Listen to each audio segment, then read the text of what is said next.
Hey everybody, welcome back to the Apartment A3 podcast. This is it's my new home, away from home, within my home, if that makes any sense. How's everybody doing? How are things going for everyone? How are people feeling about life, about the world? For me, I'm feeling okay. I'm doing all right. Just one day at a time, man. That's not to diminish anybody who has that mantra, because it's true. I mean, all you can really do is do one day at a time. As my daughter said to me earlier today, you have to live in the present. I mean, you exist in the present. You physically are here if you're here. If you're not here, then you're not there. Then you're not in the present.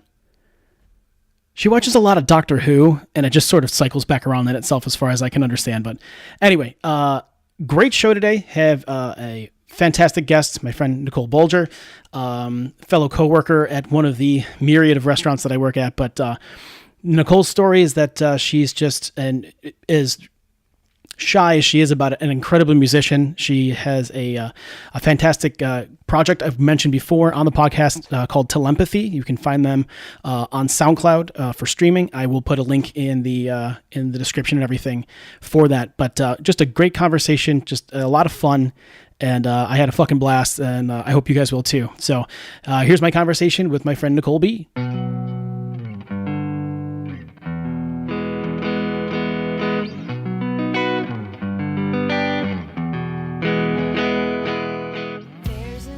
Now, this is a stupid question. It is Bulger, right? Bulger. Bulger. Damn it. It's close. I've been saying it too. You haven't corrected me. I said your name Really? a bunch of times on the podcast when I was talking about... Everybody always says, oh, well, okay, so confession time. I didn't listen. I get nervous about people talking about... Oh, really? I do. Just because I told you that I'd mentioned to you, so you're... So I was like, nope, not going to listen to that one. Okay. So, that's fine. Is that weird? It's kind of No, weird, right? not at all. Like, I just get so... I can't. It's okay. Yeah. It's all right. So you're not going to listen to this one either? Probably not. Probably no. not. Well, we lived this one together. Right, exactly. Yeah, I was in the moment. Yeah. I'm not living it through my iPhone while I'm watching my child walk across the stage and graduate. I'm actually watching them graduate. Right, because if it's like when you look at pictures or you look at video, I feel like that's the memory that gets replaced. It replaces the actual memory. Yeah. Right, because that's the thing that you're drawing from. Yeah. Okay, that's the newest, insight into that moment, and I don't like to do that. That's the thing that I've noticed, like, when I watched my daughter do, I don't know, 24 probably cello recitals, either, with orchestra or individual, or she's in a quartet or something. And Yeah. I always find that if I'm watching the phone, I'm just watching the framing. Is she in the frame? Is she good? She's sitting and playing the cello. She's not moving. It's not an action shot. So I just go, fuck it. And I look up over the phone. And if the frame gets messed up, I don't care. Like, Yeah. I was there. I witnessed it. Yes. That same video gets shown. And I'm sorry, Mom. That same video gets shown to my mom. She goes, oh, wait. Oh, where'd she go? Oh, wait. Mm-hmm. Be in the moment. Yeah. Live there in the moment. Yeah. Enjoy the moment. And I don't know if you've seen, there's a picture. It's from a couple years ago. It's, I don't know, some event. And it's like that metal railing that they set up at events, right? Oh, yeah. Okay, like the barricade security. Yeah. And it's everybody sitting there with their phones. And there's this gray-haired woman just standing there, nothing, arms on the railing, just watching. And and there's a few different memes that say different things to the same effect of, right. She's got it right because she's living in the moment and observing it because, once it's gone, it's gone. How many times do you really go back and look at those videos? Right. Well, that's okay. So that's another good point. Is that it's not really. I don't think that necessarily is for your benefit, even though it's good to remember. It's like okay. Yeah. You know how it goes. As you get older, everything gets kind of fuzzy on the edges. And you for sure. Yeah. Little... I forget stuff a minute later. It's ruined so many relationships. Okay, I'm the same way, and so I think it's good to have that. To look back on, okay, you can reference it. Yeah. But it's just the fear for right. me. Yeah. Because I'm like, God, I'm going to erase this moment. And it's happened. And I'm like, I just can't do this anymore. Yeah. I can't do this to myself. I want to be like that lady at the barrier. Yeah. Yeah. And that's, it's kind of, for me when I think about it, it's like, all right, so you have those pictures, right? Mm-hmm. If you still are conscious enough of mine 30, 40 years down the road, look at it and go, I remember this. That's great. If you're not, you're looking at a stranger anyway. And then it's sad for everyone around you. It may be sad for you if you don't know how deranged you've become. Yeah. And it's not a shot at anybody. It's not meant to be derogatory. It's just, I don't want to say like all-consuming fear. It's not, but it's definitely a thing that I consider. Yeah. It's like, oh shit, I'm gonna get older, and I gotta remember these videos. Is the AAC format gonna be supported by future digital media players? Are we gonna be able to hear this audio at all? Like, what is that? Right. That's the thing that I always found funny. So, like with archiving your digital information, whether it's pictures, videos, if you do a lot of graphic design work, web, whatever, they always say, back up your backup, right? Oh, yeah. Because hard drives can fail, solid state or otherwise, they can fail. There's this company called M-Disk. It's short for Millennium Disk. Okay. The disks are made out of carbon. They're designed to last 1,000 years. What? It's a paid service. You send your files to them. They encrypt them on these disks. How long before there's no CD players in cars anymore? How long before those disks are not going to be readable by computers? Right. That's my point. Okay. That's a neat idea right now. Right. But in 10, like my dad, he's worked for GM for years, and he's leased a couple of Buicks recently, and neither one of them have had CD players. My current car, my Chevy Malibu, and the one before that, my Chevy Cruze, which was a 2014, don't have CD players. Right. Chelsea's 2018 Equinox, no CD player. By next year, no GM product is supposed to have a CD player in it anymore. Yeah. Now I don't know, other cars. I have a friend who bought a Jetta, or a new Jetta that does. But that's just CD players. They're just talking about audio. When we're talking about MacBooks, don't have hard drives or ROM drives in them anymore. Right. They haven't for a few years now. Right. What good is that Millennium Disk if you don't have anything to read it? It's like you're gonna have to go on this massive hunt, like 50 years from now. If you've ever seen the episode of South Park, it was right before the Nintendo Wii came out. Okay. And Eric Cartman was so adamant that he wanted to get one. He didn't want to wait the 2 weeks, I think it was, until it came out. Mm-hmm. So he had Butters take him out into the mountain, create an avalanche, and freeze himself so he could get out in 2 weeks. Or no, he froze himself, but then an avalanche happened and buried him. And society 2,000 years later maybe unearthed him somehow. Mm-hmm. And then they had a Wii in like some other society's like dilapidated, no longer used museum. Right. That he had to go through these enemy lines and like kill people to get. I might be ad-libbing a little bit here, but kill people to get to bring it back to wherever he was staying. Only to find out that he couldn't connect it to their video systems because it was 2,000 years old. Right. And that was the funniest thing. And so then he found a way to get back. And I don't know, it was stupid. But that whole concept to me, it's just like, it's when people say, that's out there in the ether forever. Right. Well, I mean, until that data format's no longer supported or they come up with something else. Or when people say, Google Drive or your iCloud. Well, what happens when the cloud crashes? Oh, right. What happens if forget about it getting hacked and your nudes getting stolen. Not that I have any, but forget about that. But what about just your personal information or your keepsakes, your pictures and stuff of your daughter. Right. I'm bringing this up as I was talking the other day with a friend. I had a large hard drive that I used to back up all of my pictures and videos of my daughter. Oh, smart. Her dance recitals, all of her orchestra stuff, just her soccer when she was little, as well as my college portfolio, everything in it, and my friend's college portfolio, everything in it. And it crashed. And it crashed to the point where the data was not recoverable. So I lost all of my second college experience, my friends, and ultimately not every picture and video because my brother had a lot of that stuff on his computer and actually had put a lot to DVD. Oh, thank God. But if he hadn't, that would be gone. It's like the stuff of nightmares. Exactly. For me, anyway. Yeah, exactly. I don't know how dissimilar that is from a box of pictures getting lost in the basement to a flood. Yeah. You know what I mean? Yeah. It's supposed to be safer than that. Sure. This hard drive is supposed to protect you. This thing, this physical device is supposed to protect that stuff. And then when it fails, you're screwed. So how many redundant arrays are you going to create to protect it? Right. Yeah. Why don't we just all sit there, take a picture or two and just observe it in real time? And when our memory fails, then it's our memory and it's not, the hard drive that fails. True. Right. And the thing is too, is like with digital, I noticed for myself, like I'm amassing more pictures and video than I need. Yeah. Then is like normal. For sure. I mean, it's like out of the it's just like ridiculous. Oh, in the age of Instagram? Are you kidding? Yeah. I just got into that a few months ago, really for the podcast, and I'm looking at stuff going, why do I have this? Right. And it piles up, and I'm like, truth be told, it's just better to have the physical copies, like have a little box of like, photos from the 80s, 90s. Yeah. And, relatively recently too. Yeah. But that is so much better to me because it's there, it's physical, it's manifested itself in my physical realm, so right. I can just pick it up and look at it. I like the tactile, that you can pick it up and manipulate it, look at it, and pull it closer to your face, Yeah, and share it and stuff, and it's more fun. People, you handle it and stuff. But digital, I'm like, this is overwhelming. Just put this shit in folders, and I never want to see it Because there's no limitation now, right? Other than the size of your phone hard drive. So then you dump it to your cloud. You pay $5 a month. You get an extra 10 gigs of space, and then you're storing it forever. Forever.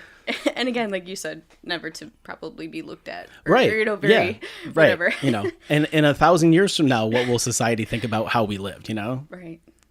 And Joe Rogan talks about this all the time. He goes, I think it's 50 to 100 years before the iPhone 12 is integrated into your brain. It's a chip that goes in, and it's just That's actually, I remember going to this really cool lecture, years ago, some wacky professor through Canisius or whatever, and he was talking about Nietzsche or something. Mm-hmm. I'm not really into philosophy or any of this crap, sure. But whatever. I'm sure that's fine. So anywho, I guess Nietzsche was talking, I don't know if it was Nietzsche, but I think it was. He was talking about there was some prophecy that he had where eventually the earth was going to be surrounded by this cloud or like this consciousness, and it was going to be like the compendium of all human knowledge, and it was going to take over, and people are going to be able to plug into this, and it was just going to be like that was the future. That's the future that he saw. So like the Matrix without the sinister element? I don't know if it was like plug, but it does sound like that, right? I mean? Yeah. But I don't got to take a cold bath to put the thing in the back of my head to get in there. I mean, maybe it's just, but so I thought, like that, I not that I believe in prophecies or anything like that, but I just thought it was really interesting because if he was alive today and he saw that is like the internet, the interwebs, effectively, yeah, right? Yeah, for sure. That is the cloud. We actually have that. Yeah, and there's this just massive compendium of human knowledge that's all available digitally and stuff. Yes, and it's called Google. It's called Google, yeah, and it's taking over the world, and it's great. It's useful. I don't want to say that it's good and bad, right? But it was very interesting to me because I thought we won't escape this. Like we are in this now. Yes. There's no running away from this. At least not in our lifetime. No. Doubtful. And that's okay. I'm actually I'm okay with that. Yeah. Because I look at it like this. Like I use it for how it serves me in that like I'm more connected to like my friends from high school and whatever from 20 plus years ago who have all moved away to other states, have families and stuff. I get to see your kids. It's cool. Otherwise, I would never talk to you again. Yeah. The effort that it takes to like a post is, oh shit, that's cool. As opposed to, I gotta write a letter and get a stamp, and you know what I mean. If you're wanting to do that, or you gotta try to go across time zones and try to find a time to call the person. No, high school reunions I think are going to be obsolete in 10 years. Because there's no need for that anymore. Because you're seeing these people. I'm thinking though that to your thing with the pictures, the tactileness of actually talking to the person in person. Yeah, that's true. Working in the service industry, like something that irks me is I'll walk up to, and it happens a lot with younger people for sure. But when it happens with an older person, I get mad at them because they should know better. Yeah. When I walk up to them and I greet them and say, hey, folks, how we doing today? Blah, blah, blah, blah, blah, whatever restaurant I'm working at that particular time. Have you dined with us before? And they don't look up from their phone to acknowledge another grown adult with kids that are older than theirs. They're the worst. And it's just like, and then they're still like just swiping or whatever they're doing. I'm not looking at your screen, but clearly you're not paying attention to me. And the kid looks up and goes, oh, hi. And the parent's still just whatever. Wow. And it's just. That's soul crushing. It's just. When we talk about, and I've talked about this before, how people in my daughter's age, so she's 19, so in that age bracket, how they don't know how to communicate as well in person anymore, that they're getting broken up with over text messages or Facebook status changes, relationship status change. That's how they find out they've been broken up with. Ugh. Because they are always looking at social media, they're always with their face in their phone. Adults are doing that shit now too. And it's maddening. Yeah. Because, I once had an argument with my sister-in-law, during Christmas, before Christmas, we were decorating the tree at my parents' house. And this is some years ago, I was very adamant that they should be teaching, and I'm not perfect by any stretch, but teaching diction and pronunciation of words in all kinds of schools so that people know how to speak. And she had this argument that at the time I was completely against. It's like, why does it matter if it's like an inner city school and the kids speaking, I don't know if Ebonics is still a word or not, but they're not speaking whatever quote unquote the proper English is. But then go to another section of the country, go to the South. Oh, right. That's just the dialect, right? Right. There's different dialects all over the world for all different same languages, just For in sure. different countries. Yeah. Japanese, everything, right? I can't even understand some English speakers like Scotland. Right, exactly, Fucking yeah. forget it. Yeah. I have no clue. I need a translator. Yeah, Like, some of the areas where it's really heavy, and Yeah. I mean, they're speaking Like whatever English, Brad but Pitt and Snatch. Like right, the exactly, pikey, yeah. You know. And so that was the argument that she had made, and at the time I was against it, but now I'm kind of like, well, I mean, what are you going to do? We're still going to have our judgments about that person's level of intelligence based upon the way they sound. I mean, let me not speak for everyone. I know that I have found myself doing that. I've sometimes been proven wrong, sometimes not. But it's that when do we push the change? You know, are we going to be able? So on that same note, are we going to be able to instruct our kids? No. Here's what you should be doing. Talk to a person face to face. Well, if the new norm is phone to phone, well, who am I to tell you that face to face is the right thing? Right. If there's 1,000 different dialects and accents of the English language just in our country. True. Depending on region.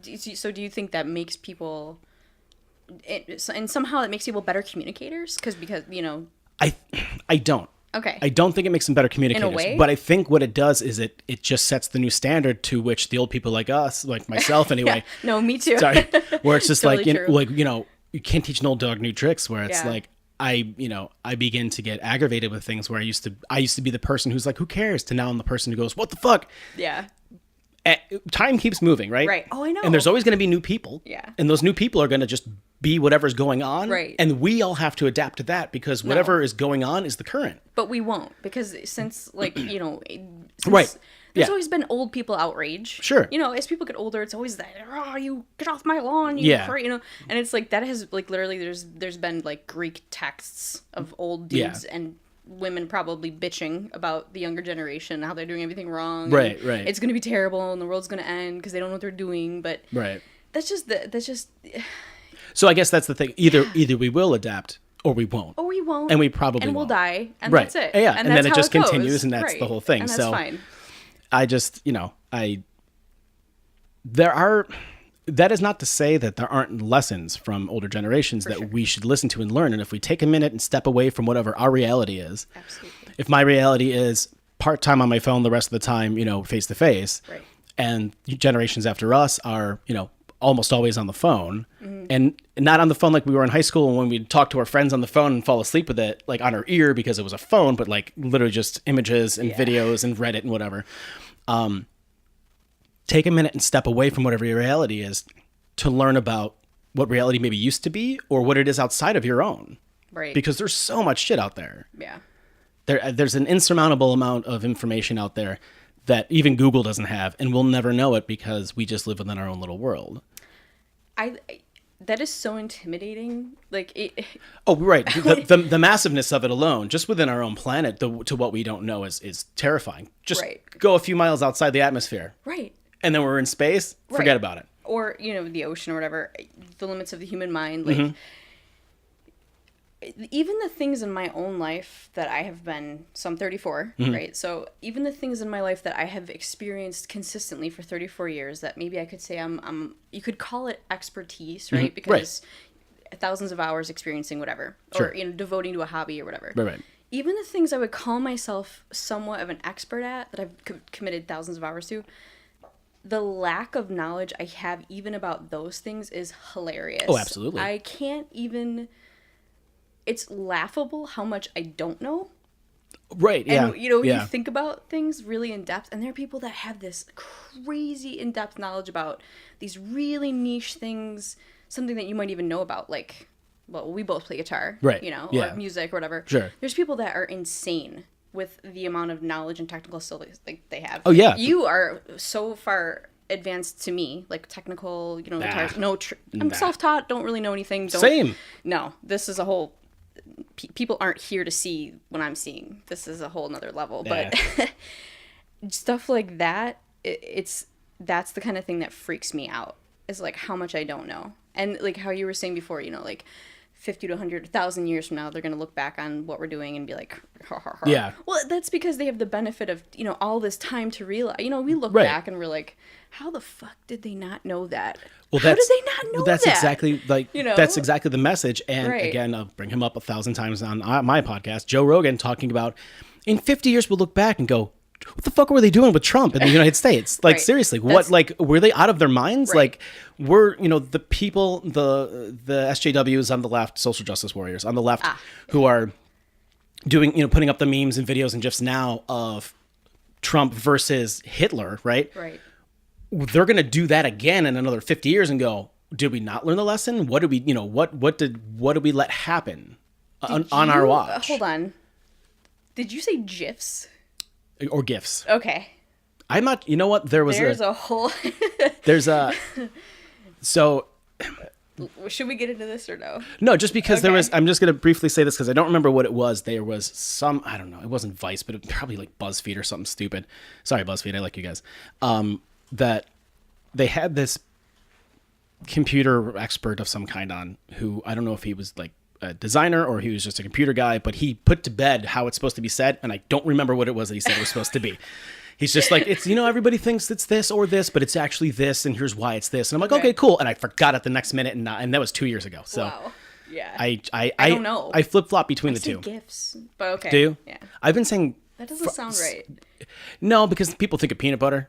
Oh, GIF. Yeah. Yeah. Okay. Yeah. Yeah, good point. I mean, at least I think of peanut butter. A positive association. Right, yes, yeah.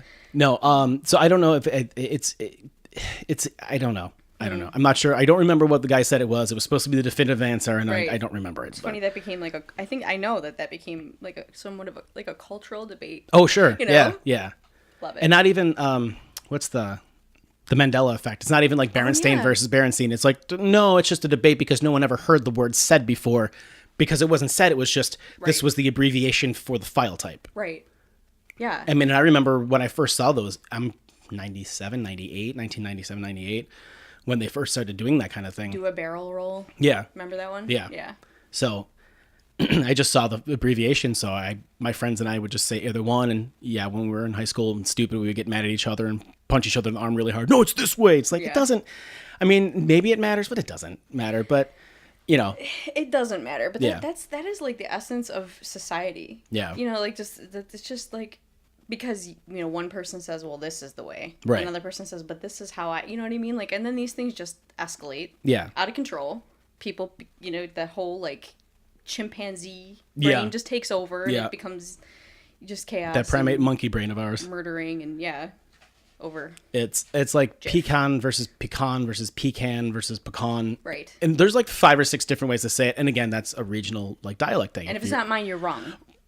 That's how Yeah, some people I think really a lot of people are you like know? that. A lot of people are like that. For me, it's just like, and I think that was another maybe BuzzFeed video. They talked about specifically that word and the different ways that it can be said, but that it's acceptable in different ways because of regional dialects. Right. Whereas, how do we get on this? I don't. Whereas, Sorry. sorry. Something about Trump. Yes, exactly. Right. Always blame him. It just comes back to that asshole. But so words. Yeah. Words. How about that? Yeah, they fail me often, or I fail them, or both. But yeah, I just okay. Let's switch gears here. Yeah. Yeah, because so my friend Nicole here, Hey, Bulger, not Bulger. I'm an idiot. Bulger. just whatever. Just Nicole? It's Nicole totally B? Fine. There you go. All right, awesome. That works. Has this awesome music. It's not a band per se, right? It's a project. It's a project. Yeah. Okay, music project called Telepathy. I've mentioned it before on the podcast quite a few times. Go to SoundCloud/Telepathy. I'll post a link in the post for this podcast today for link to there. It is. I told her via text after I first got a chance to really listen to it. I'm a judgmental piece of shit. I hold everyone to an incredibly high standard, and it's not because I'm awesome. It's because I'm a judgmental piece of shit. I listened to this stuff, and it was some of the best goddamn music I've ever heard. It was some of the tightest, most well produced, and she has partially Jay Zabricki to thank for that. Not partially, like fully Jay. Yeah. It's just original local music. Buffalo's not a super strong market. There's a lot of it. We're just a small place to begin with, There's a lot of great bands here, but in larger markets like obviously New York, Chicago, Oh, well, yeah. Nashville, they're going to have just because of the sheer volume of people, Right. just a larger proportion of incredibly talented individuals and musicians. I listen to this stuff, and Veruca Salt is the first thing that comes to mind, and it's just so great, and it's done. in homage to or Yeah, it's Yeah. Jay. He asked me because I kind of the process when you go into record is you sit down with the producer and the engineer, and in this case Jay happened to be both. And you sit down and you play on the songs and you say, what do you think? And this person will usually help you edit down. Right. So you have X amount of songs, and maybe not all of them are quality. You're putting a lot of money generally into it, Typically, So yeah. he's gonna say to me, well, he did say to me, okay, I like these, let's use these. And as he was listening to music, he goes, God, this is so 90s, and he was digging it, and I was like, oh, that's cool. And it totally, that's how I grew up listening to 90s alternative, so it's gonna be in there, there's no escaping it. And he was like, so are you going for like the Veruca Salt thing? And they're like one of my favorite bands. Yeah. And I was like, well, I don't want to like rip them off, Right. But For sure. But it's in there, It definitely is, and you can't, yeah, and it's, I think it's all the best parts of it too. Like I wow, listened to thank it you. and it just was That's so nice. I just so thoroughly enjoyed it, and like I said, I just check it out. I'll put up the link. If you want, at the end of this, I'm going to do an outro on this. I can play one of the songs if you want. Oh my God. Well, that's up to you. This is your show. I'm just so happy to be here. All right, we'll talk off mic, and you can tell me which one you want up, because that's what I'm going to do. Okay, cool. Okay. But so when did you get started into playing guitar, songwriting, music, singing? When did you get started and everything? It's kind of cool, actually. I actually started with the drums. My grandfather, Al Pilato, was just an incredible jazz drummer. And this was in the 40s and 50s. He was local? Pretty much, yeah. Okay. But he did tour a little bit. Okay. He played with some bigger jazz names, and he had to stop because he ended up, having my mom and my mom's side of the family, and had to do the family man thing and work at the factory, and it's very depressing and stuff. But he still played, up until he died, which was several years ago. But an incredible human being, an incredible musician, and funnily enough, my grandmother on my dad's side was also a drummer. Oh, which wow. For her time was like really wacky. That's unheard of almost, yeah. Right. So between the two of them, I come from a very musical family. They kind of got me into the drums, and, paid for the lessons, got me, the little drum pad. Yeah. Started that I was around 10 or 11. And then for my 13th birthday, my dad bought me an electric guitar. And my mom had played as well.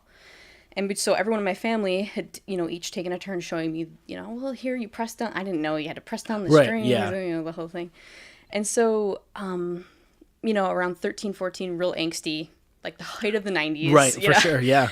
And so I was like really into Nirvana and Veruca Salt and all that, so would listen to nothing but The Edge.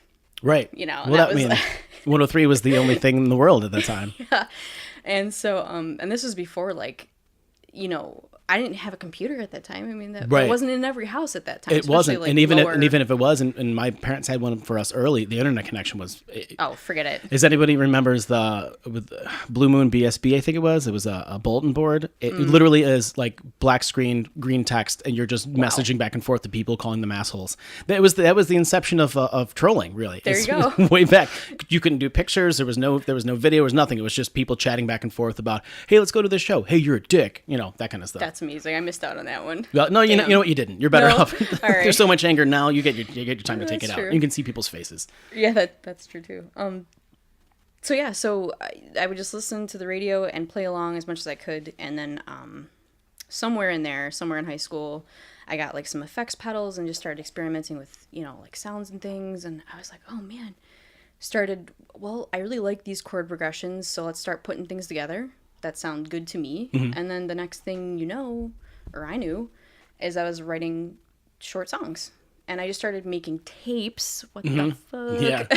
Like mixtapes, giving them to friends. Do you have like a boombox with a microphone on it? Yeah. You just sit really close to it? Actually, a friend of the family gave me an 8-track. It was like a 8 or 10-track, whatever, recorder. Oh, really? Tape. Oh, wow, that's awesome. Yeah, which was a big deal for that's me. That's a huge deal. That was a huge deal, period. Yeah. Like, if you had a 4-track, you were special. To have an 8-track, that's amazing. This guy was cool, yeah. And he was like, here, go ahead, because you'd love it. He updated his system or whatever, and he's like, take this and go crazy.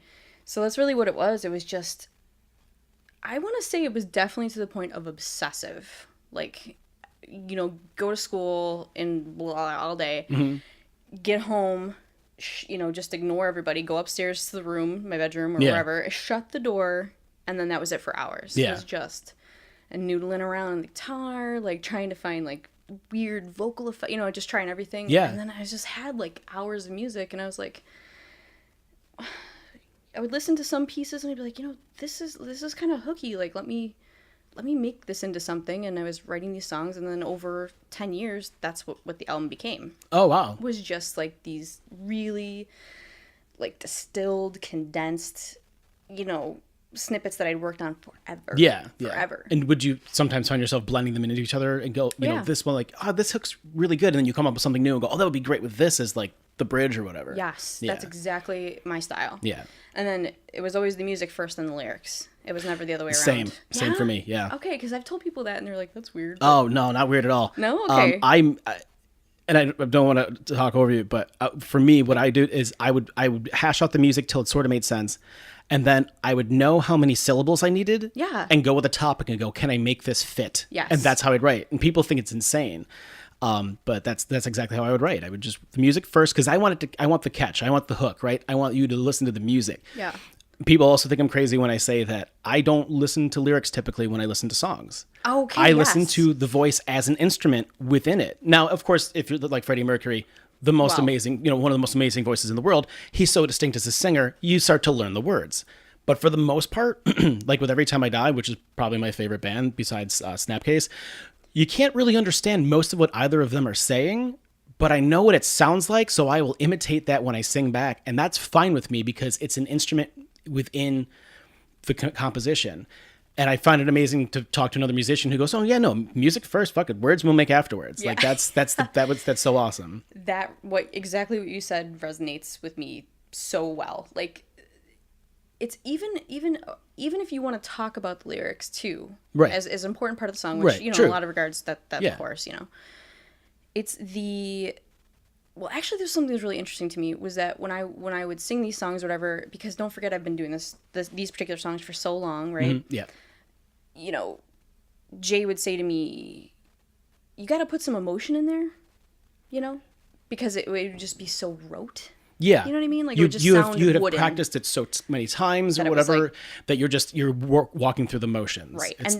It's like Billy Joel playing Piano Man on stage. He doesn't give a shit anymore. He's just walking. He's thinking about what he's eating for dinner later. He's said that on record. So that's amazing. So you got to get yourself back into like thinking about, what does this mean, right, if it means anything? What does this mean, and how can I emote that with my voice? Right, because you can hear it. You really it makes an enormous difference. Absolutely. You even hear it when people are talking to you. You can hear a smile in a voice. You can hear the inflection. Absolutely. The inflection changes everything. In terms of tone and what people are saying. And as you said, like the voice is an instrument. So that was something that I had to keep in the back of my mind. It was like, you're trying to express something. It's just that, like, if you're listening to classical music, there's no words, but you get the sense. It's not just the notes. It's the way it's played. It's the rests and the pauses and everything are just as expressive as the actual notes themselves. Right. So that was something that was really interesting that I learned from that recording was that, put something into it. The voice. Right. It's not just right. When you get to that singing part, it's not just hitting the notes. Right. And like I said, that is important, but that's what is part of what makes that voice the instrument within the composition. The same thing as I mentioned before we started recording, Stevie Ray Vaughan playing. A lot of it wasn't just his technical ability; it was the fact that he just the blues flowed through him, right, through his fingers to the strings. The way he would play. I'm not a huge SRV fan. I don't listen to his catalog or anything, but I respect the guy's ability and his talent, and just the fact that you could just feel what he was playing, not just hear it. Right. And it's the same thing with the vocals. It is important, and the words will lend themselves even more heavily if it's a well-written song. But for me, I didn't write the best songs in the world, so I just made the vocals fit. Disagree, obviously. And, like Jay Zubricki, who did the album, knew who you were, knew of your music, said what an influence it was. And I don't want to blow up his spot. He did sort of fanboy out on me a little bit, which was kind of weird. Totally appreciated and respected. That's the best compliment ever, in my opinion, anyway. He engineered, and I don't know if they gave him co-producer title, the most recent Low Teens by Every Time I Die, the most recent record, which is just a phenomenal fucking record. It really is, yeah. Just so good. And I was going over there thinking I'm just gonna gush all over this dude who doesn't know me about this record, and he found out who I was, I'm nobody, and he goes, "You're Nick Too Late, never too late. Are you fucking serious?" And my friends Tom and Fred are like, I mean, yeah, he's just whatever. Like they just like they've known me for years. They were 14 when I met them, and he's like, "Oh my god!" And we talked for like 20 minutes, and then he showed me the Goo Goo Dolls upstairs studio afterwards. yeah. So he took me on the tour, and like, it was awesome because I don't know that I've ever received that kind of appreciation for my music, and I was surprised by it, definitely surprised by it, and a little bit kind of like, dude, come on, like, there's so much better shit out there. But he really, you know, from what I recall, he was really. He said the day before or 2 days earlier, he was talking with somebody else specifically about our one EP and how it was so catchy and hooky. I'm like, you know, and of course I got goosebumps, but I was trying to be chill about it, Yeah. you know, because it's like fanboy to fanboy, which Yeah. it was so weird. That's so cool. It was definitely awesome, but Yeah. it was just weird because like he and I know a lot of the same people, Yeah. but until recently we've never met. Oh, I know. Yeah, actually, that was when we actually first met. No, I met him one time earlier. He was at Acute Is What Waiting For show because he'd done a bunch of work with them when they were touring with, I want to say, We the Kings. Yeah, and they played wow. they played a Waiting Room.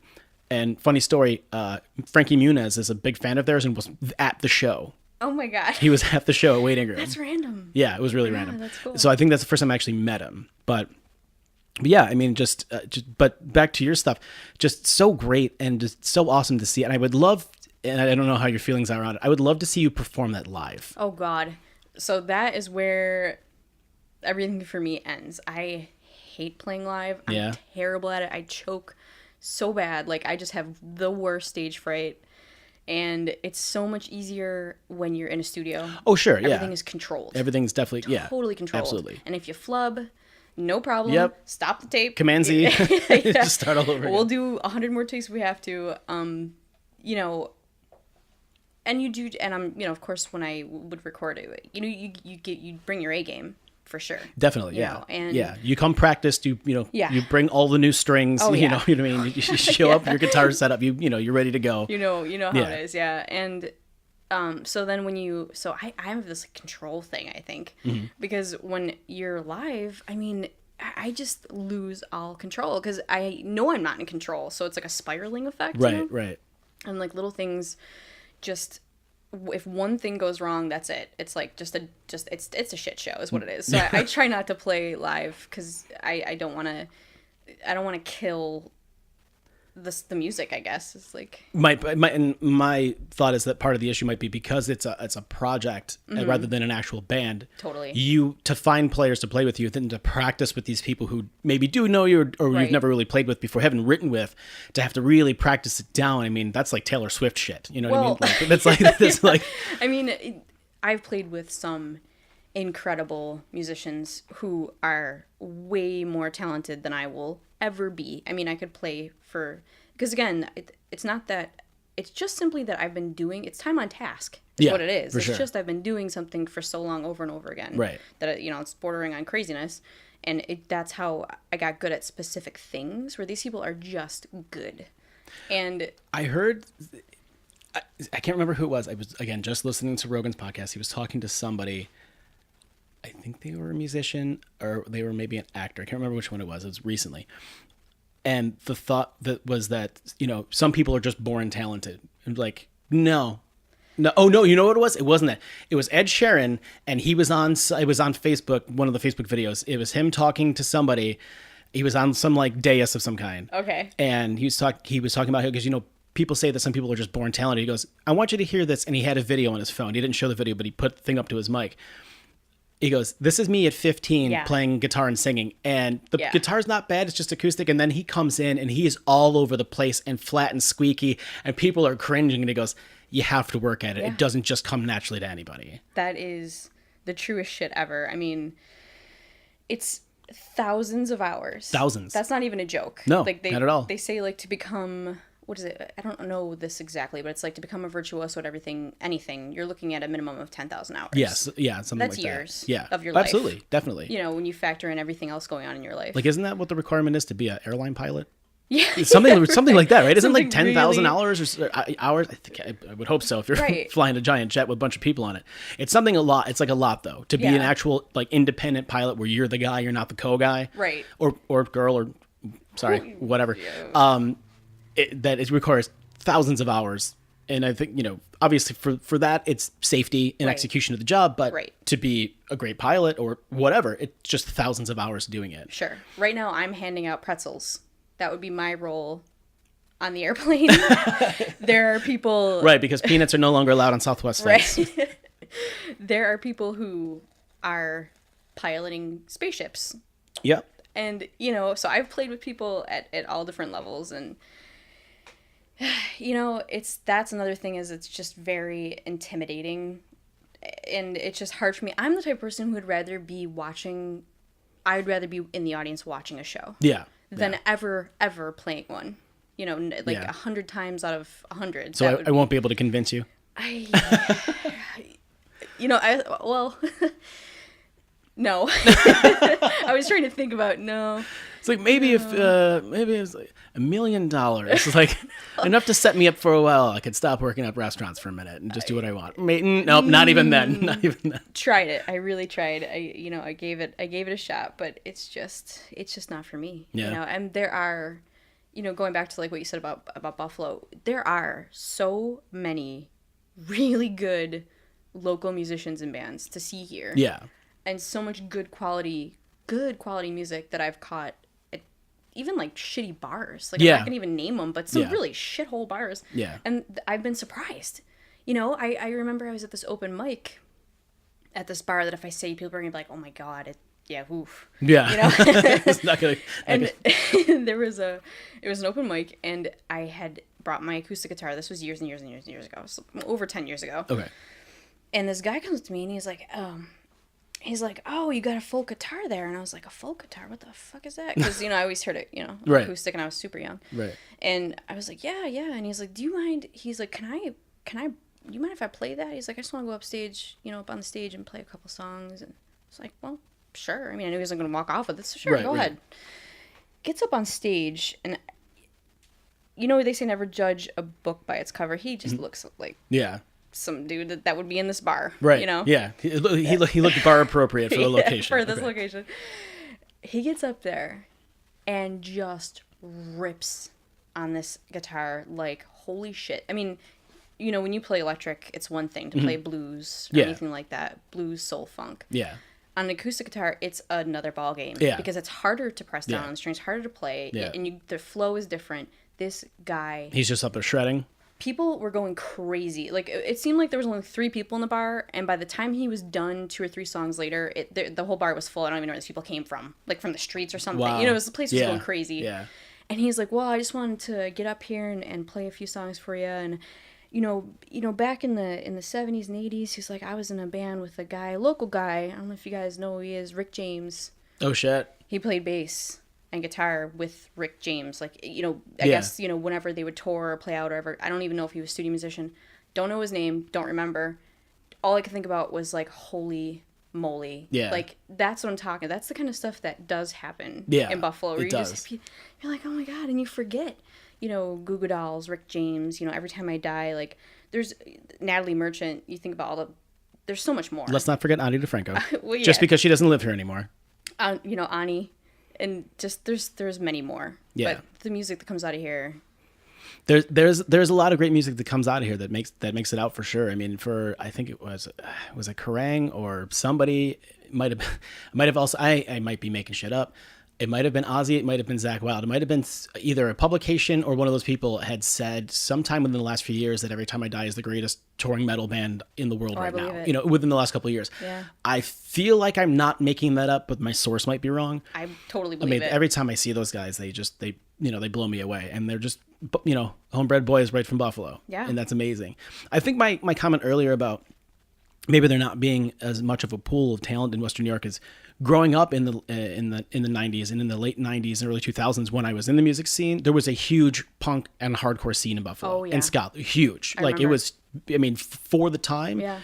And it was a community of people. It was rather than now it's, like different funk bands and stuff. It's more diverse now, I feel like. Yeah, which is which is great for the diversity. Yeah. But for me, I guess it was just more of a tight knit scene. It was my band played with the same bands every few weeks, every couple months, and it was always the same shows, and it was the same dudes coming out, and so it was neat to see everybody. But then we never really grew outside of that group of people.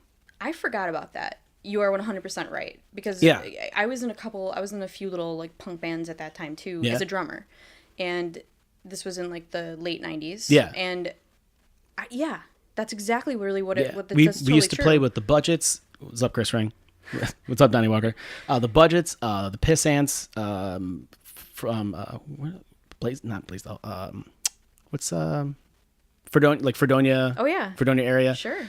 We used to play with them all the time. We used to play with What's Up, Chuck, Cherry Bing. Okay. Yeah. I played with. This is funny. My first ever show was at the Fun House in Lackawanna. Oh my God, I remember that place. It was a battle of the bands where you had to sell your own shitty tickets to all your stupid friends. You had to pay up front for the tickets, right? Right. Not stupid friends, but your friends who you're snookering into this. Give me $10 to see this shitty show or whatever. Yeah. Comics call it a bringer concert. Yeah. You got to bring your own friends to the show. God bless my high school friends. But yeah, so you sell these shitty tickets for these shitty promoters or whatever, and Cherry Bing, they won. Mm-hmm. And they were one of the bands there. And of course, I find out later, again going back to Jay, talking about that punk scene and that ska scene in Buffalo at that time.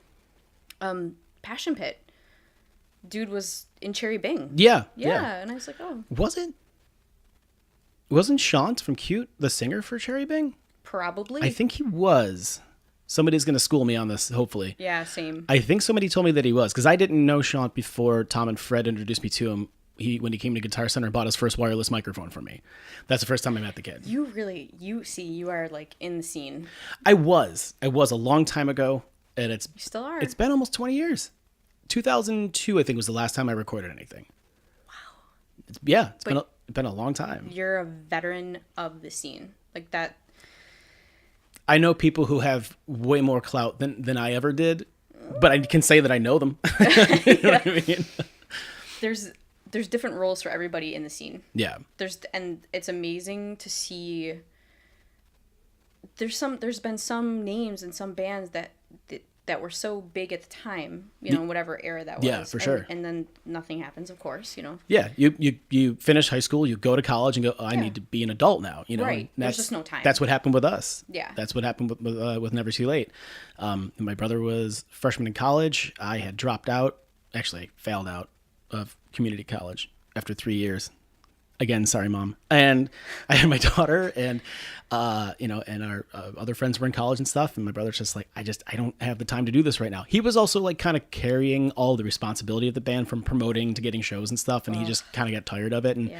And I definitely could have picked up the mantle and done a lot more. But by the time I'm like, well, let me help, it was too late. He was already over it. So, we played a handful of shows since then, just acoustic things, he and I, and it's been fun.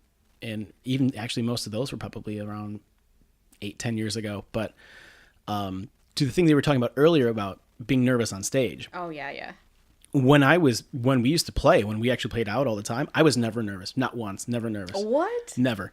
And I don't know if it was just because I was just, a teenager in early 20s and young and dumb or oblivious, or if I just wasn't nervous. But playing those acoustic shows 10 plus years later, in front of a bunch of high school kids, I was so nervous. Oh no. I was always so nervous. I was. That like made my palms sweat. Yeah. Just thinking about me too, actually. Me just remembering how much, I don't know what it was when I was on stage with my, and if I fucked up the vocal, I'm like, whatever. Like back when I was just like, cause the mix wasn't always great at those local shows. Never. The vocals were always buried. It was all drums. It was all kick and snare. You couldn't hear the guitars, and the vocal was barely cutting through. Yes. The monitor mix was never good. Never. No matter who was doing your sound, except what was Jesse's last name? Gary, you'll have to school me on this. Jesse, I can't remember your last name. I'm sorry. You were in Dr. Dirty Sanchez. I've known you for a long time. I haven't seen you in a while. Hope you're all right. He was a guy who he owned his own full, for portable, whatever portable was, full front of the house PA. Oh, that is huge. And he used to, people would pay him to come set up at different places that didn't have PAs to do the show, and he'd engineer the whole thing, and he had monitor mix and stuff. His sets were always really good. I can't remember Jesse's last name, but like that was the one instance where I was all right, because usually it was some dude in their 40s who was just doing it because they were friends with the club owner and could not give a fuck about these 20-year-old kids playing these shows. Which I don't blame them. Yeah, for sure. Yeah. Older now, but Yeah. What's your motivation to do that? The $50 you're getting paid for the next 4 hours to help your bar owner friend out? Like, I don't, I'm not judging you on that. Like, no. Yeah. At the time I was like, what the fuck? And now I'm like, no, I wouldn't want to do it either for $50. Right. But, just, I was never nervous. I was never nervous. I would forget words. No. I'm band member Steve-O, Bobo, Gary. You guys know this if you're listening. I would forget words to songs that I'd written that had been done for years, that had been recorded and played dozens of times. Yeah. And the only people who ever really knew were them and my sister, who was our roadie / merch person. Because she would listen and go, yeah, that's not the words to your song. I would make up, and again, following the syllables. Yeah. I would make sure the syllables matched the pitch of what the words were supposed to be smart, on stage, and nobody could usually tell because most people didn't know the records that well. Oh, true. They didn't know the stuff that well. Right. I'm laughing because I've done this. Oh, yeah, for sure. And that is the worst. Rather than not say anything at all. And go, oh, blank, I know what it's supposed to sound like, so I'm just going to do that. But that is like that moment of when you're like, oh, fuck. It's like falling into an abyss. For me, I'm like, oh, here we go. This is the beginning of the end. Almost every time I started a song, the first line, I would forget what the first fucking line was, and that would set the precedent for the whole thing. So I guess the memory problem is something that's always existed. I don't know if I have CTE or what it is. It's possible. I mean, I've watched videos of like Mariah Carey. Yeah. God bless that woman. Yeah. I don't care about her. I don't know her or anything, but I can empathize with some of the things I've seen of her where she has no clue what she's singing. Right. These songs are like, again, so old. Yeah. Multi-billion-dollar hits worldwide, blah, blah, blah. Cue the music. Yeah. And hit it. Fucking forgets the words, just starts whistling, okay. People at that level exist in such a different plane of existence than the rest of us. Yeah. It's like the thing with Billy Joel singing, Piano Man. It's like he goes into autopilot and he just spews it out. And I've not in person, but on like in videos and stuff, just seen him do it. Whereas, I mean, he's obviously an incredibly famous musician, wealthy. Mariah Carey, I don't know if she's of the same stature monetarily. I mean, he lost all his money when his manager stole it all from him. Millions and millions, had to build it back up again. Oh, I didn't know that. Yeah, it's a shitty story. He's actually told that, I think, on Storytellers. But you're, as a normal person, you've heard that song, oh, Mariah Carey, All I Want for Christmas Is You. That's like my favorite fucking Christmas song. And I can belt out the whole thing as long as I'm singing along with her. Right? And that's just the recording. Mm-hmm. If she has to go up there and do it herself and she's living in a marble jacuzzi filled with champagne, is she really working on practicing on the words that she sang to those songs 25 years ago? Probably Excellent not. Point. I'm just saying, like, at some point, how much, now, if you're paying $200 for a ticket to go see her, fuck that. But if it's the New Year's Eve, whatever, and you're just standing out in New York, freezing your ass off, you're the idiot standing there. That's another good point. That's just how I feel about it. It's the crapshoot that you take with a live performance, But and I would love to play again live, but I just feel like my chops are shit now, and that's the thing. Is it like riding a bike? I don't think it's just it's like can be so rusty that you have to tighten it up. Riding a bike, I think, while it takes more of your body to do, it's a pretty singular mechanical that's true. Event, right? Right. Your brain just has to figure out where your equilibrium is. Muscle memory. Yeah. Okay, you're riding a bike. Now, are you just going back to riding a bike, or do you used to be an X-Game BMXer, you know what I mean, who broke both his legs and he has taken 3 years off and now you're coming back to ride again? Right. That's a different story. Right. So yeah, you can pick the guitar up if you haven't played in years and kind of hash out some chords, but will you be able to shred like you were when you were 24, working at Guitar Center, playing for 3 hours a day? Right. I would sit and play for 3 hours a day. Yeah. I was never a better guitar player than when I worked there for those 2 years, because I played for 3 hours a day. Yeah. On some really great PRSs, Les Pauls, $4,000 guitars. I'm just shredding. What's up, man? Yeah. Need some strings? Cool, I'll be right there. Yeah. I have seen that shit. That's the thing I'm talking about. Yeah. It's the hours. It's just the amount of time you put in. No matter and just, what you do. And the other thing that was cool too is you have other people come in, like older guys maybe who knew some licks, or some younger kids or whatever who were playing a different style than you were used to, and you would just kind of jam with each other and go, oh shit, okay, cool. All right, how are you doing that? All right. Self-taught. I don't even know all the names of the regular, chords. Same. I always think of the episode of Friends where Phoebe's trying to teach, I think, Joey to play the guitar, and he goes, no, the one that looks like the mountain. Oh, I think is that a G? And I'm fucking no. Yeah, that's right. Perfect. And yeah, the mountain. Yeah. Now claw, right? Yeah. That's like I'm like, oh shit, that makes sense. Like that's exactly how. Like I never, I took as part of curriculum in my return to college. We had to do music theory 1. I passed with an A, and immediately after the final exam, forgot everything that I knew about it. I couldn't even make it through. I was actually able to. I was actually able to relatively easily transpose simple music from bass to treble clef or back and forth. Way more than I can do. I was able to do it because, all right, this is the assignment. All right. And I did it and I did it and I did it. And I gave myself other examples. I made other shit up to do it and then checked it against what it should be, because if I don't cram things into my brain really hard, I'll forget them. And I knew, Same. Test is coming up in a couple of weeks. All right, I'm going to nail this. And I did. And then as soon as this final was done, forgot everything about it. Forgot the whole thing. So that's like my life, I guess, in a nutshell, too. Yeah. Like just it's important in this moment, and then who cares? Yeah. That doesn't need it. Brain just washes it out. Yeah.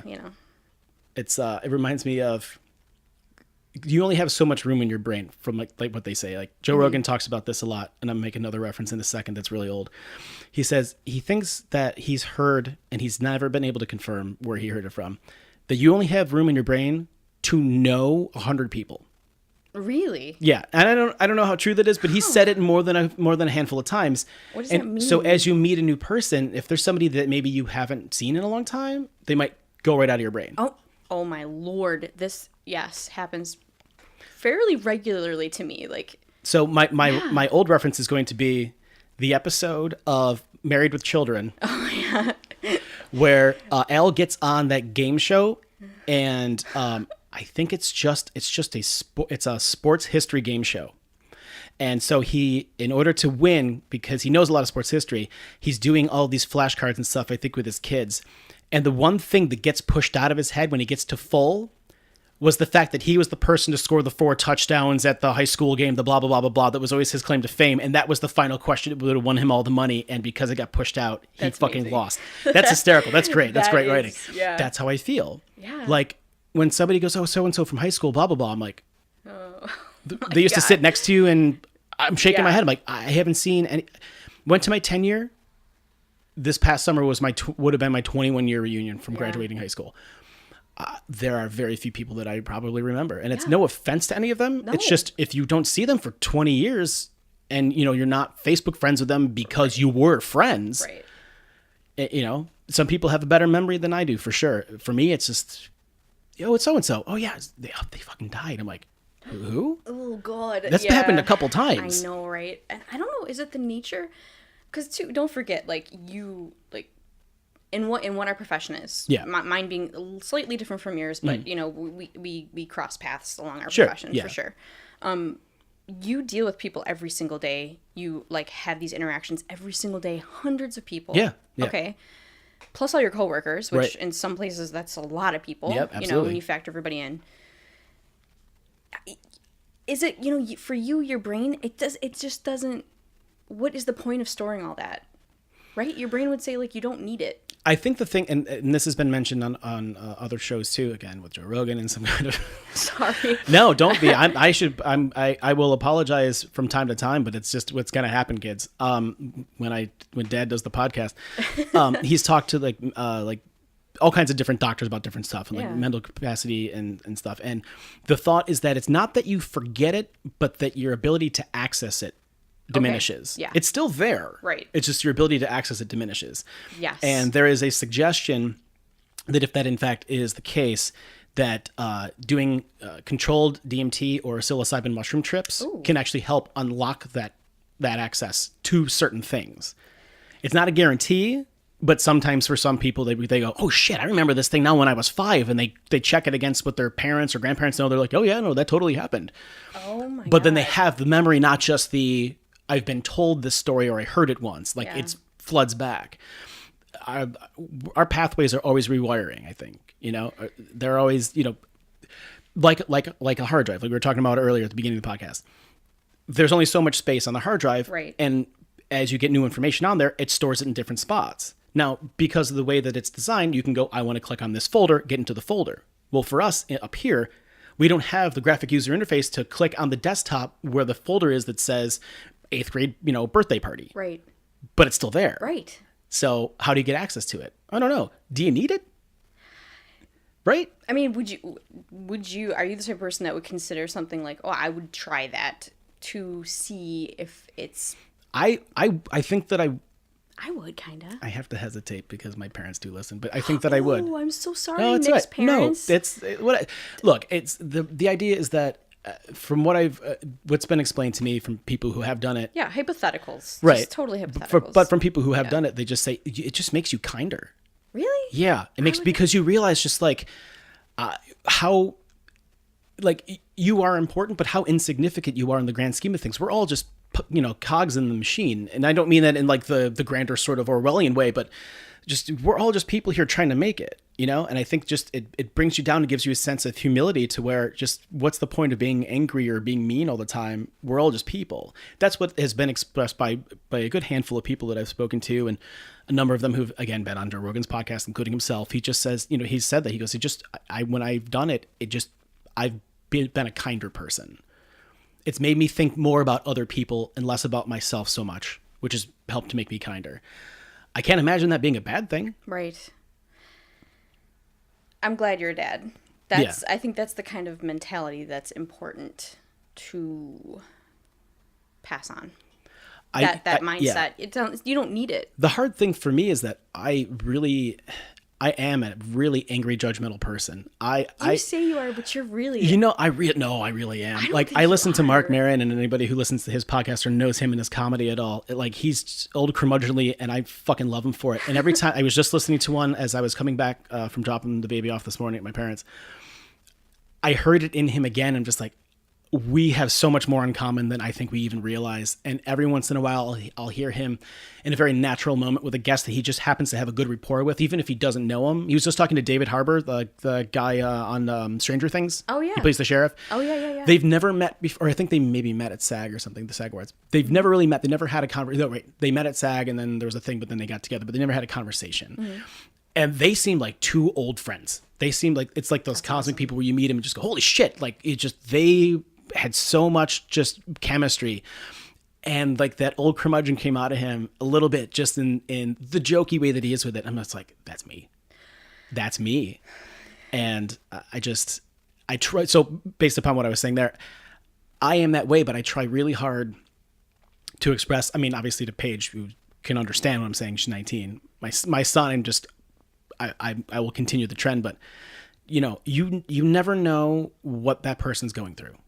You never know what, you know, that person who is on their phone, who's scrolling and not paying attention to you because of connectivity. Now, mom might be, grandma might be in the hospital. Yeah. And you might be stopping here to grab food before you go to the airport to fly to LA, and who knows if she's there in a couple days. Right. You never know, you never know what somebody else is going through. And so I really try to make myself conscious of that. I try to consciously, actively think about that. And then I also try to, express that to my kid and say, hey, I realize that she also works in food service. She works at Panera, dealing with the customer as they come up. Hard job. Because, people are tough. Some people are just assholes. Yeah. Some people are not assholes, but they're just wrapped up in their own shit. And some people really are going through things. Yeah. And some people are just nice. Yeah. And there's a few other categories, I'm sure. And it's dealing with, for her as a cashier, just on a busy day, how many hundreds of guests through a Panera in a busy location, and that you're interacting with, and it's minutes and then they're gone. Yeah. And what do you hold on to? You typically hold on to the negative ones. Yeah, I find that's true. Every once in a while, you'll have a really great positive experience. Mm-hmm. I mean, like a really great one. But it's so much more common, I feel now, to have the more negative experiences, if not have those at least be ones that were so negative they stand out. Yeah. But There's a difference between nice and good. oh yes, yeah, And absolutely. that's something I think that also gets turned around a lot when you get older, you realize. Yeah. I've met plenty of people who have been very nice, Yeah. very polite, who were just awful human beings, who did terrible, probably unspeakable things, either to me or other people. Right. You know what I'm talking about. Oh, I do. Yeah. And then there's people that are just these gruff assholes, grumps, curmudgeons, whatever you want to call Sure, them. sure. Men, women, everybody. Yeah.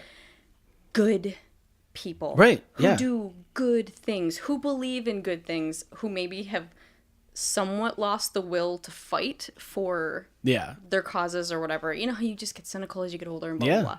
But those are usually also the first people that fight for or at least defend the good in people who haven't gotten there yet. Right. You know what I'm talking about? Yeah, Obviously, that's definitely. exactly. Yeah. If that's, you feel somewhat that you can relate to Mark Maron. Yeah. Yeah.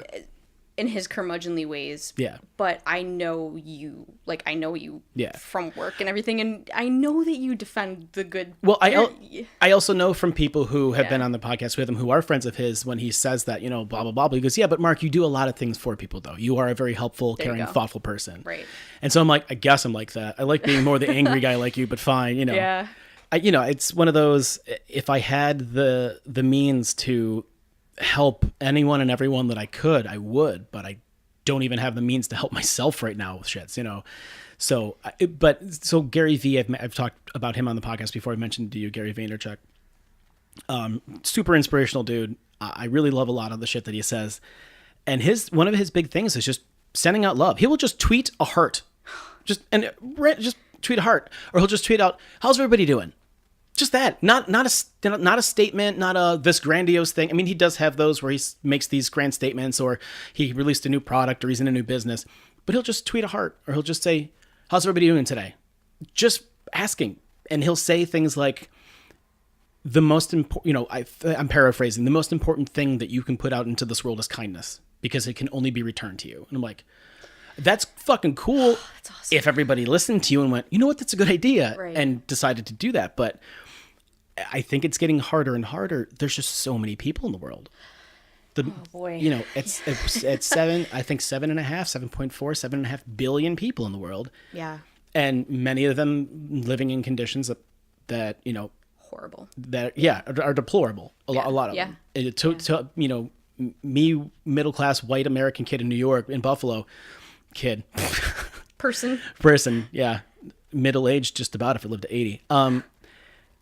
To me that the reality of what their life is like is miserable. But in some of those places, despite their misery, they find ways to be happy. And to me, that Yes. blows my mind, because I'm just like, oh, fuck, rent's going to be late this month. Rent's I don't know what that came out. Rent's going to be late this month. And they're just like, I have a mud hut over my head. I'm pretty cool with it. I'm like, Yeah. Well, if that's the standard, yeah, and that's true. Yeah. that's something else. Is like the standards. It has to be inside of us. It has to be inside. Like for me, I always think like, okay, at this age, I should be achieving this. I should be here with this. All of these like pressures. I don't want to get into that, like, Specifics. no, like, the cliche, like, Right. whatever. Yeah. We all know that it's cliched, and Yeah. who really gives a shit? The thing is like, it's something inside of me that I'm striving toward. I don't know if it's just to the point where I'm just stubborn at this point, where I'm just I'm putting one foot in front of the other. Yeah. I know that this is just marching me to the grave, but I'm just going to keep plodding through whatever, we all plod through our stuff, right? I do that too often. There's something driving us. You have to find out what it is. Yeah. You have kids. Yeah. That's a huge motivator. It sure because is. You love them. Your life is devoted to them. Yeah. I don't have kids, so there's something else. It's different for me. You know what I'm saying? I'm just moving towards something different. Right. Fulfillment. I think people around the world. I can't speak for anyone because I don't know. I only know my little tiny life. Right. Sure.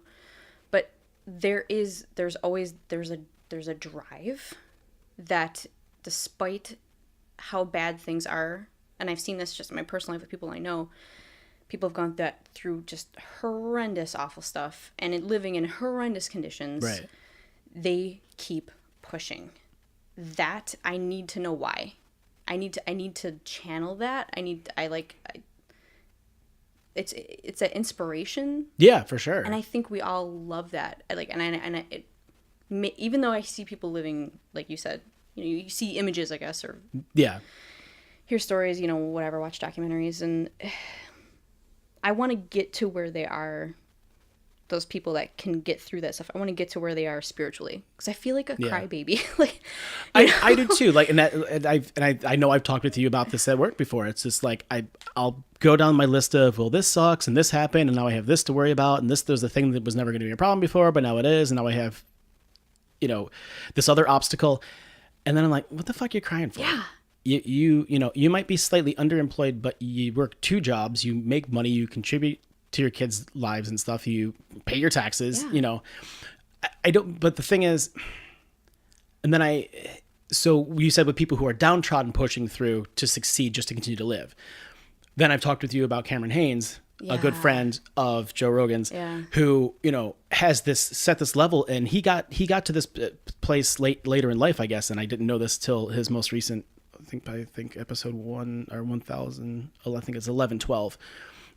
With Joe Rogan, where he's like, I didn't get to this place where I am now personally until later in life, where I realized there's so much more that I can do. Yeah. I'm capable of so much more. Yes. And it's that push and the drive to actually push yourself, to drive yourself to reach that, not just to get through, but that's why that guy runs a marathon a day. Yeah. That's why that guy works out every single day. That's why that guy works a 9 to 5, takes care of his kids, sleeps like 3 hours a night, does all these bow hunting expeditions and stuff, and has his, this awesome Instagram, that he has just goes on runs and just says these inspirational things. So it's like, it's not just somebody being inspirational and putting up memes, It's just like, a nice font on a pink background.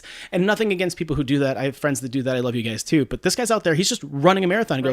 He's just running 10 miles in the morning and then whatever on his lunch. He runs on his lunch. And then he runs when he gets home. What is that even like? Can't even imagine. That level of energy. I can't even imagine. I can't run a block with my asthma and my fat ass. Like, this guy, he just runs and he's just like, hey guys, just out here for another run. And he just, people that he's motivating by doing, not just by saying. Yes. He's out there doing, he's like back in the gym and he's got his friend filming him so that he's sitting there doing the shoulder presses or whatever and the lifts and just, he's doing the work and showing you, look, you can do this. Yeah. You have to do it, but you can do this. And if we need that as human beings. Yes, we do. We need to see that. Like that's sometimes like how I justify to myself the suffering and the evil and the pain in the world. Yeah. Do we need it? Do we need to see it to keep us going as a species, to know, okay, happiness is like, it's not a guarantee. Right, for sure. And it's something that's dependent on your own standards and things like that. Yeah. Your own concepts. We need to see people like him, like people succeeding and stuff like that. Yeah. And you need to see the adversity and people conquering it. I think there is a human advantage to that, almost. I agree, but I find that there can be a slippery slope, and it's something, again, that Joe Rogan has talked about in the comic world, wherein he has always been a person, according to him, that when he sees other comedians killing it, he fucking loves it. He's like, that's amazing. Yeah. There are a lot of comedians, from what he says, again, and I'm not in the comic world, not even here in Buffalo for our small market, which is starting to burgeon a little bit, I guess, starting to kind of bubble up a little bit, which is cool. There's a lot of comics who get upset or angry or whatever when other comics are doing well. Ooh. He says it happens a lot, and it's by no means is it everybody, but it's a lot of people that happens with, where they kind of like, fuck that guy, he doesn't deserve this, It's like, but he goes, when I see somebody kill, it makes me want to do a better job, and then I go out and I try to kill harder, not to be better than them, but to be better than myself. That is what I'm talking about. And the slippery slope is, are you a person who's going to see someone doing well and go, fuck that guy? Or are you going to be a person who see someone doing well and go, it's possible? Well, it's possible. Definitely. Yeah. Yeah. Ooh. Right. You know what? That's a great place to stop. And we'll leave it at that cliffhanger there. SoundCloud. Telepathy, Telepathy. Sounds right. I think it's close. I've spelled it out a bunch of times. It'll all be in the text there. I'm going to throw a song in here at the end. Nicole B. Thank you so much. High five. Yes. Boom. All right. So what did I tell you? Great interview. Great chat. It's more of a talk. We just talk about shit. It's, yes, I model myself after other people. At some point in the near future, I will stop saying that and it'll just be understood. But I think that these guys are the guys that have it down. But that aside, I think that you guys should definitely check out Telepathy again on SoundCloud. It is available for streaming. Actually, you can also download too. Apparently, I don't know how to use SoundCloud. And there's like the little 3 like ellipses thing. You click on that. Oh, then you just download it. There you go. Jackass. Not you, me. But guys, thanks again. I'm going to leave you with a song off of her EP that's online right now. It is, again, Temple of Music is the name of the EP from Telepathy, and this song is called Carry Me Away.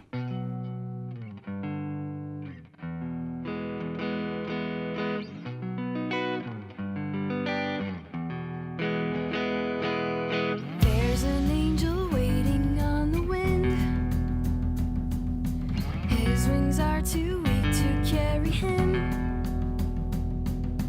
I thought I heard church bells ringing before I realized it was the angel singing. And he sounds like